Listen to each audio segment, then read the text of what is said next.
Ryan Tuerck, yeah, I get chills kind of thinking about it. So, incredible offseason. Looked like he was going to have a stellar kickoff in Long Beach and is having a great practice.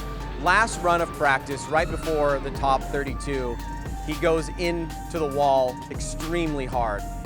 Front nose first, wrecks the car, out of competition.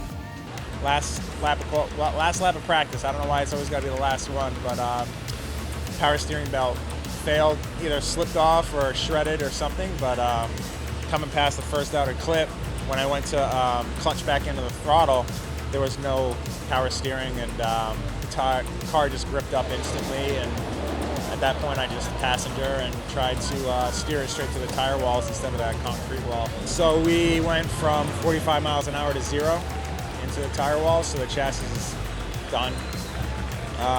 We got about 10 days to figure something out. That doesn't really leave you enough time to build an entirely new car.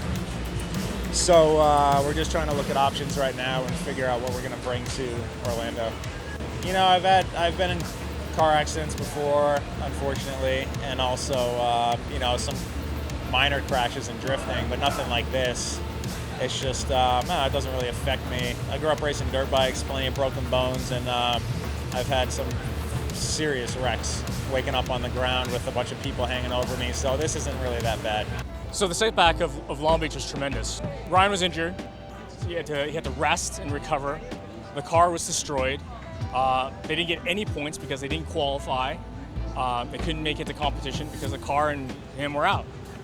And the next round was in 3 weeks' time on the other side of the country, which meant a car needed to get on a transporter and hit the road. So that left very little time for the team, and immediately they got to work.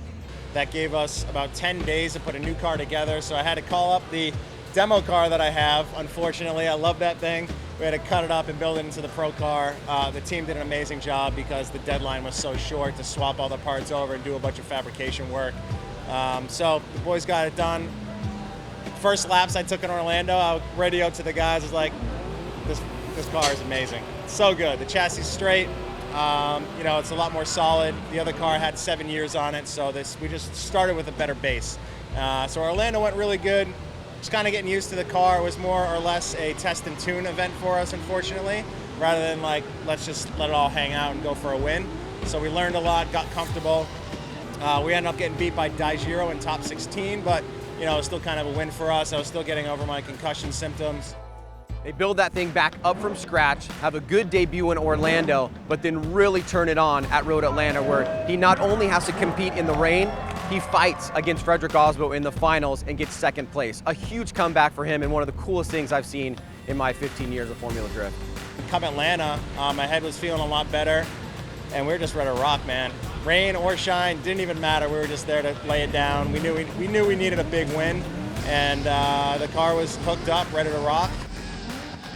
But throughout the event, the uphill into the keyhole started drying up a lot, and that's where a lot of guys, if they're first into that dry patch, they're able to run a gap on guys, and that's what happened with me and Osbo, where he was just able to get that dry patch, pull the lead, and it was really hard to catch him at that point. So he ended up getting the win, but we were pumped. The whole team really needed that. Big confidence booster moving on to New Jersey. To be able to podium, I mean, what an incredible story to happen. All that happening within 6 weeks' time is just, it's crazy what, you know, sports and just kind of like the organic stories that come about. And these are things that obviously can't be scripted. These are things that so many fans don't get to see, but you know, I'm glad we're able to tell a little bit of that story.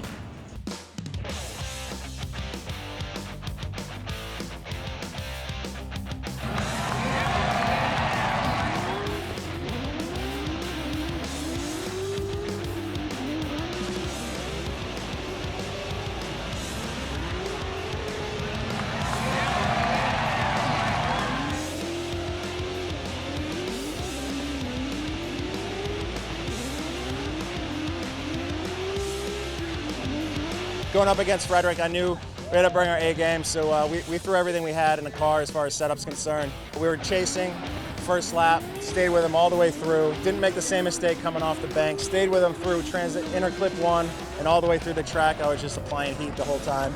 Finished strong. Lead lap, higher on the bank. Not exactly where I wanted to be, but a lot higher on the bank, and just finished strong. Nailed all the clipping points. Pilot of that comeback, Toyota Racing, Toyota 86, Ryan Tuerck!